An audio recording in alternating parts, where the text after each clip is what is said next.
Hello and welcome back to Frogboy X1 Gaming. I'm Andrew, and today I am finishing my review for Ratchet and Clank Rift Apart on the PlayStation 5. So if you like this content, don't forget to like and subscribe. It really helps out the channel.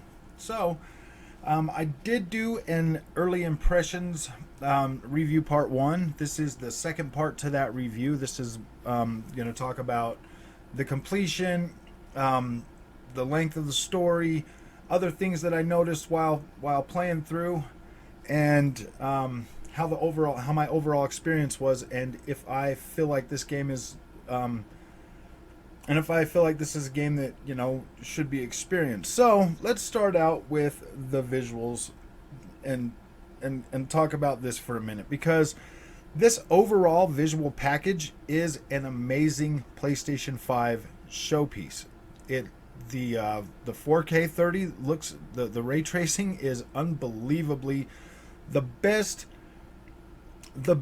ray tracings we've seen on console to date, hands down. This looks amazing. There are these environments are highly detailed, extremely detailed. They look really, really good. I mean, this is Pixar, Disney level quality visuals for Ratchet and Clank Rift Apart. I am definitely satisfied with the way this game looks in all three modes.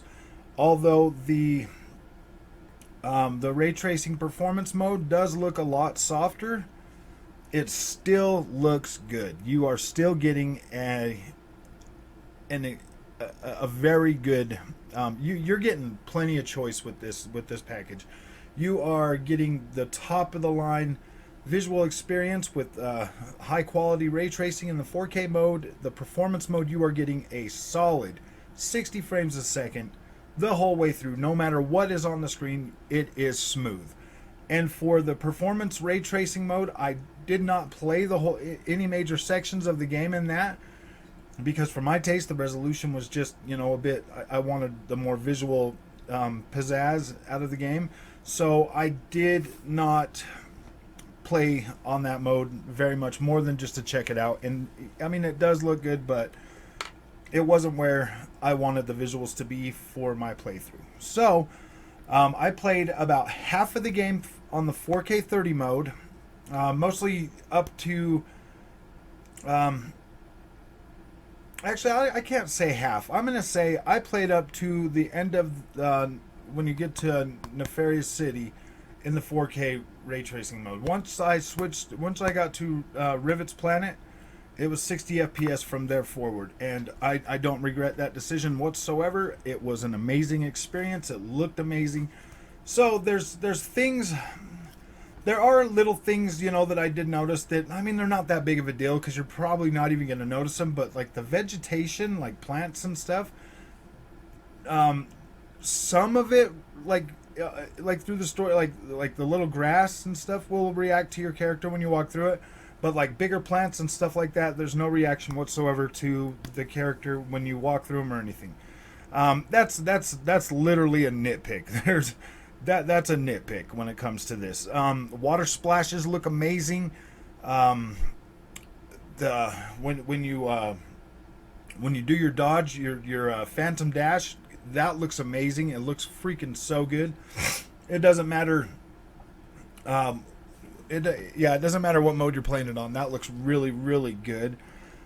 The characters are highly detailed. The only time I noticed something in here that I was like, ooh boy, was the sheep that's sitting in a bar. The fur on it just looks like really checkerboarded out and kind of fuzzy, blurry stuff. It doesn't look like that on Ratchet or Rivet. They look amazing. They look freaking amazing all the way through the game. Which brings me to Rivet, the character, the new addition to the newest addition to the Ratchet and Clank franchise is Rivet, and she is freaking amazing. And her little robot. I'm not even gonna lie, I don't remember the name of that robot. I did not pay attention, but it's like the alter ego of Clank or whatever. I guess you could say that. Rivet is freaking amazing. She is written well. She does what she needs to do. It doesn't feel rushed. It doesn't feel. She doesn't feel shoehorned into this game. She doesn't. She feels natural, and it is amazing. She is an amazing character with an amazing personality, with some of the like it. She just fits, and it's almost like, whoa, man. Like when you start playing her, it's almost like she's been there the whole time, and I mean she's great. Like all I can say is Insomniac knocked it out of the freaking park with Ratchet and Clank and Rivet. They oh my gosh, dude, they knocked it out of the park with Rivet. She is such an amazing character that I honestly hope that she gets her own spin-off game. Rivet's Adventures or something, because she's cool. Like, she definitely fits in this universe. It definitely spices things up. It adds so much to this story that it's good. Like, this is probably by far the best Ratchet and Clank story I have ever experienced. Like, it is amazing. So let's talk about haptics for a minute, because a lot of people, were sold this promise of amazing haptics and triggers and stuff like that with the PlayStation 5 controller. The haptics in this game are hit and miss. Like, if you've played Astro's Playroom, you'll know that, like, you can feel like different movements and sand and everything when you're walking. That's not here. That feeling is just not in these. The only time in this game that I can remember while playing it was in Nefarious's nightclub, when the bass from the speakers from the music is like vibrating, in the controller. That felt freaking cool. But everything else in this has been hit or miss. Toward the end of the game, like, normally when you like jump off of things, you'll have like this, and you hold the button down, you'll have like a helicopter thing to like hover or whatever. There was a stage in here that the first part of that stage, that animation did not show up at all, like for about half of the stage, and then it started working again. So I mean, that's the one bug that I found in my whole playthrough, which I mean, like, it wasn't that big a deal, because you only use it like a couple times in the beginning of that stage, and then toward the end of the stage when you use it again, it was working. So yeah, like, I don't know. I mean, they'll probably fix that eventually. So when we get to the worlds and the environments, there's about, I think there's like 9 different places you can go to. I didn't count them all, but yeah, I think there's like 9 or whatever. You do revisit some of these worlds a couple times during the story. All of these environments, they look massive, but they're actually, rather small, but they're highly detailed, and they are fun to like go through. And there are different routes that you can take, because you can go back to these planets whenever you want, basically, after you get to the point where you can get your starship or whatever. So you can revisit these planets and look for collectibles, and there are collectibles, there are things. But these worlds are not like really big. They look big. There's a lot of stuff going on. They're highly detailed, but it is for the most part a pretty linear experience. There are 2 maps in the game that actually feel like there's more to them than just the little. I mean, they feel a bit wider open than the other maps, and you can basically tackle that any way you want to. So, I mean, there is that. There's definitely replayability when it comes to this game, because you can revisit these environments and go back and like try to find the stuff that, like the collectibles and stuff. My playthrough, it says I'm 57%, complete with the game, with finding everything, and that's in one playthrough. That playthrough took me, I want to say just under 11 hours to complete. When you go into the PlayStation menu and you hover over and you go to the game, and you can see they give you an average time for how long it played. I would say this is just over 10 hours, like 10 and a half hours to complete this game. For me, on the normal difficulty, I believe it was. I don't even remember. It will not let you change back up the difficulties. I did not find a way to where I could up the difficulty, because it was like if it felt pretty like if it was, because it was definitely feeling a little easier toward the beginning of the game, but as you progress through the game, it definitely gets a lot more. It definitely gets a lot harder. So there is that option for harder gameplay if you want to do that. But my gameplay was on the normal difficulty.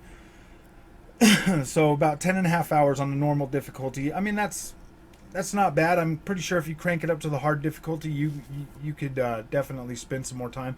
I did not run out of my way to go and look for secrets during this playthrough. I wanted to just play the game and do my review.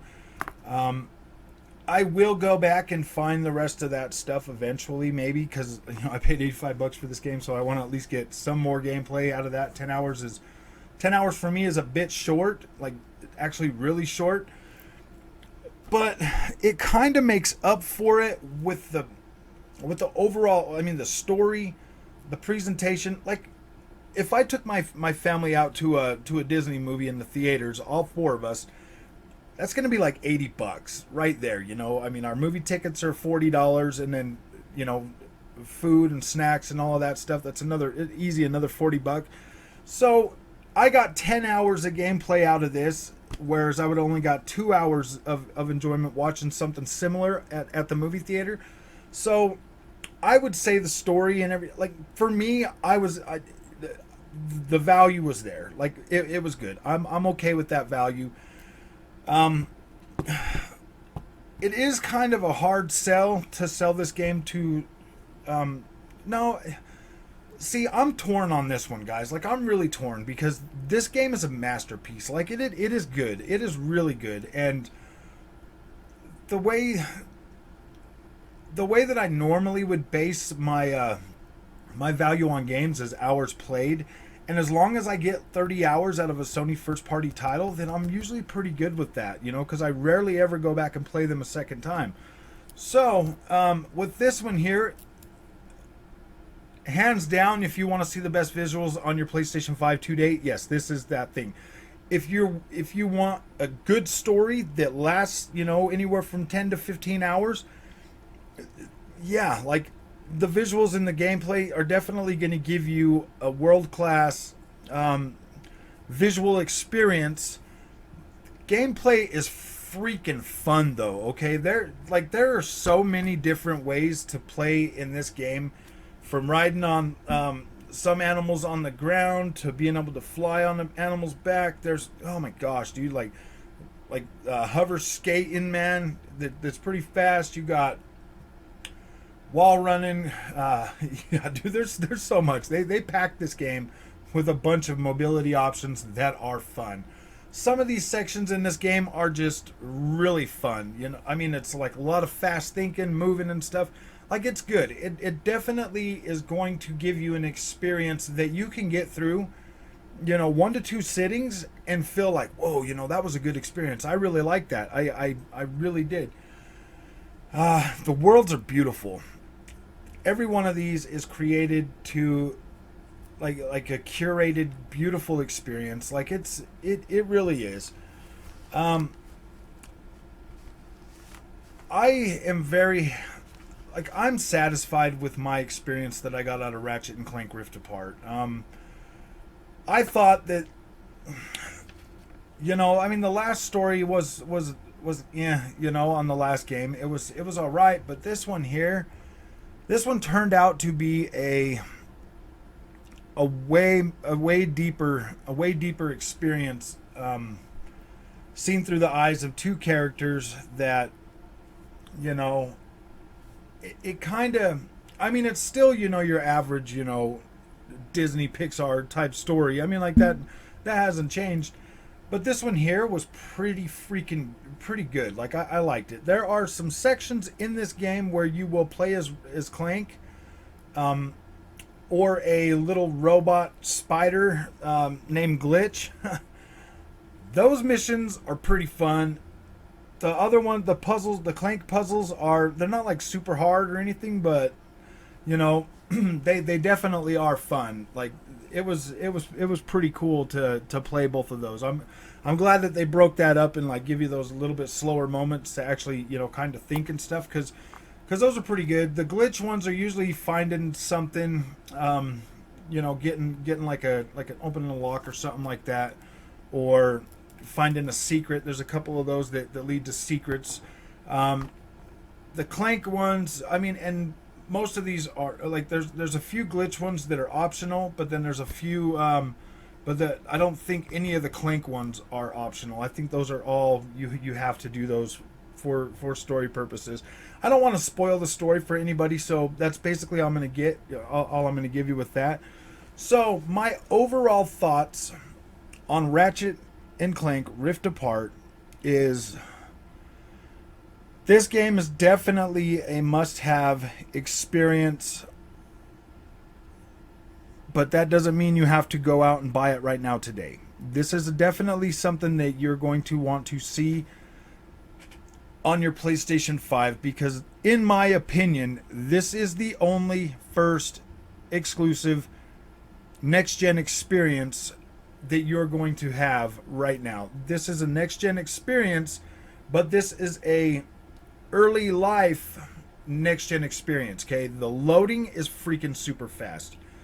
You do not get to decide when you're switching through the portals. You don't get to choose those moments. They are scripted, but they are fast. You get sections in the game where you can hit a purple crystal and it will change the thing pretty fast. So like say like take for instance, you're going around the world and you hit the crystal and it'll give you like a different dimension of that same world that looks like a lot different. So it's basically the same place, but just a flipped dimension of it. Those are the only times that you can change where you're going that fast. The fast traveling and stuff is near instant. So everything from that point, I don't believe that it would work on a last gen hard drive, but I'm pretty sure this experience could be curated to work on a last gen console. So I don't know if I would be surprised if we saw Ratchet and Clank Rift Apart hit PlayStation 4, like, you know, here shortly. I'm pretty sure that is possible. And with PlayStation having 110 million PlayStation 4s out there, I don't see why they shouldn't. Honestly, I'm not 100% against them still continuing to support the last gen consoles. I think it would be wise and actually add to I think it would help benefit, you know, Playground Games and PlayStation as a whole. So, yeah, that's my review on it. I definitely think this is a must-play experience if you want to see the power of your PlayStation 5, because this is one hell of an expensive showcase game that actually is an enjoyable adventure. Like, I really enjoyed my playthrough with this. So yeah, it is definitely a visual showcase that right now, yeah, I don't see any problem. I don't see any problem recommending this game as a purchase right now. But if you really want it to be a sweet experience, then wait for a sale. But like right now, this is the best looking thing on PlayStation 5, hands down. So if you want to experience something that looks really amazing and also has a performance mode that plays amazing and still looks good, this is your bet. PlayStation 5's Ratchet and Clank Rift Apart is definitely a next-gen experience with a next-gen visual package to go with that. So if you like this content, don't forget to like and subscribe. It really helps out the channel, and I really appreciate your feedback. Go ahead and leave that in the comments section. If you feel like I was unfair in my review, let me know, man. I want to know how you feel about it. So we'll talk to you later.